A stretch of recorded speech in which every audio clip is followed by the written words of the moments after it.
Bienvenidos a la clase de gramática sumeria. Hoy vamos a ver los sistemas de escritura y las características que tienen esta lengua. Principalmente debemos tener en cuenta que según el soporte era el tipo de escritura que utilizaban. En soporte duro utilizaban el sistema de escritura pictográfico y en soporte blando utilizaban la escritura cuneiforme, que era escrita con un cálamo en una tablilla de arcilla. Una de las características que tiene es que tiene signos que son monosilábicos y polisilábicos. ¿Esto qué significa? O tienen una sola sílaba, como por ejemplo an, que significa cielo, a, que significa agua, ka significa boca y lu, que significa hombre, o dos sílabas, dingir, que significa Dios, dangal, que significa ancho, kala, que significa poderoso, y nita, que significa héroe o hombre. También hay que tener en cuenta que los signos son polifónicos, o sea, hay una polifonía. ¿Qué significa esto? Que un signo puede tener distintos sonidos.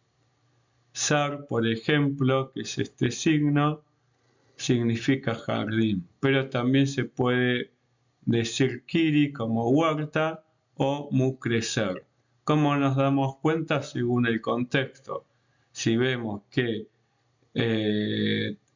al final está escrito el signo, como sabemos que los sumerios escriben la frase verbal al final, entendemos que es crecer. Y además por los distintos sufijos que llevan los verbos, que no son iguales a los que están en los sustantivos o en los objetos. Otro ejemplo para polifonía es el del signo K. K, que significa boca, también puede significar inim, que es palabra, puede significar gu, que es cuello, su, que es dientes, o también puede ser el verbo decir.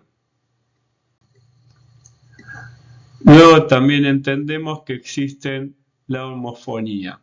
Según Samudio, la homofonía son palabras de pronunciación idéntica o posiblemente semejante y de significados completamente diferentes y se escriben con signos distintos. Por ejemplo, A, que significa agua, después está A2, que significa abrazo, y A3, que significa secar. ¿Eso qué significa? Que tiene estos tres signos el mismo sonido o semejantes.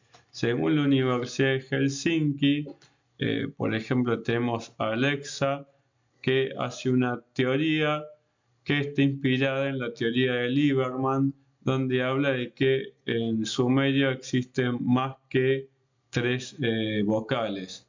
Está la vocal A larga, la A corta, la cual podemos entender que posiblemente estos tres signos tienen distintos tipos de pronunciación, puede ser A larga o A corta, y después tenemos que ella postula que tenían la O, que generalmente no todos los sumerólogos están de acuerdo, pero eso nos podría dar a entender que, por ejemplo, día, que es este mismo signo, se pronunciaba como O y no como una U.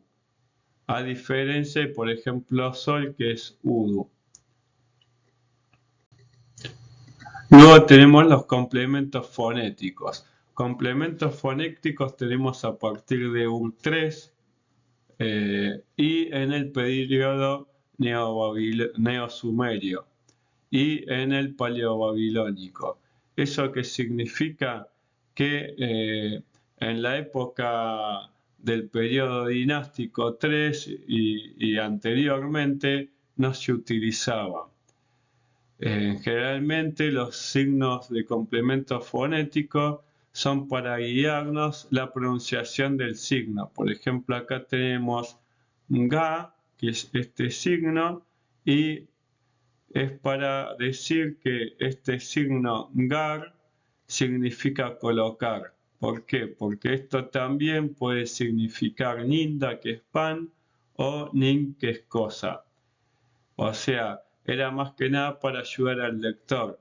Por eso aparecen muchos complementos fonéticos en la época paleobabilónica, puesto que los babilónicos no hablaban la lengua sumeria y se les complicaba a veces leer. Entonces utilizan el complemento fonético como una guía. Luego tenemos el determinativo. Los determinativos son signos que se pueden colocar adelante del signo o detrás, que clasifican el significado del signo.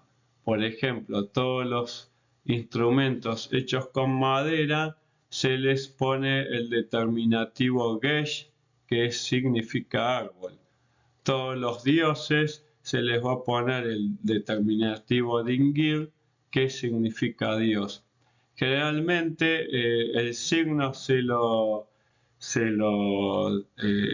transcribe entre corchetes o de manera en una sangría más chiquita sobre la primera consonante, o sea, para darnos cuenta que es un determinativo y no parte de la palabra, o sea que no se pronuncia. Por ejemplo, acá tenemos masa, que el determinativo es gesh, madera, pero se pronuncia shita. No vamos a pronunciar geshita, sino que solamente shita. ¿Qué significa masa?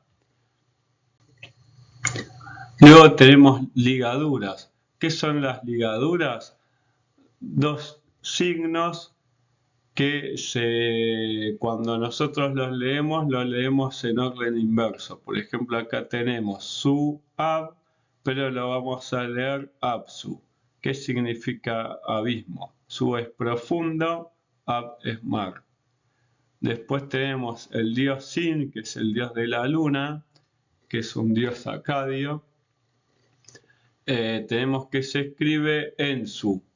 Vemos que acá está el determinativo dingir, que se lo translitera de esta manera. Y vamos a entender que en su no se pronuncia así, sino que debemos pronunciarlo suen, que después termina siendo sim, y que significa el señor que conoce o señor sabio, gobernador sabio. Y por último tenemos topónimos o títulos. Esto pasa muy poco, pero hay algunos casos, tanto como títulos como topónimos, que contienen un conjunto de signos que no tienen relación con la pronunciación. Por ejemplo, tenemos patesi, que generalmente lo vamos a escribir en mayúscula y con puntos entre cada sílaba. Entonces sería patesi, que nosotros lo vamos a pronunciar en sí y significa gobernante. Y después tenemos Shirburlak, que es Lagash, y lo vamos a escribir también con puntos entre las sílabas y en mayúscula. Acá tenemos un ejemplo, tenemos Gudea, que es un rey, Ensi o Patesi, Lagash, que Shirburlake. Eso es que significa Gudea, gobernador de Lagash.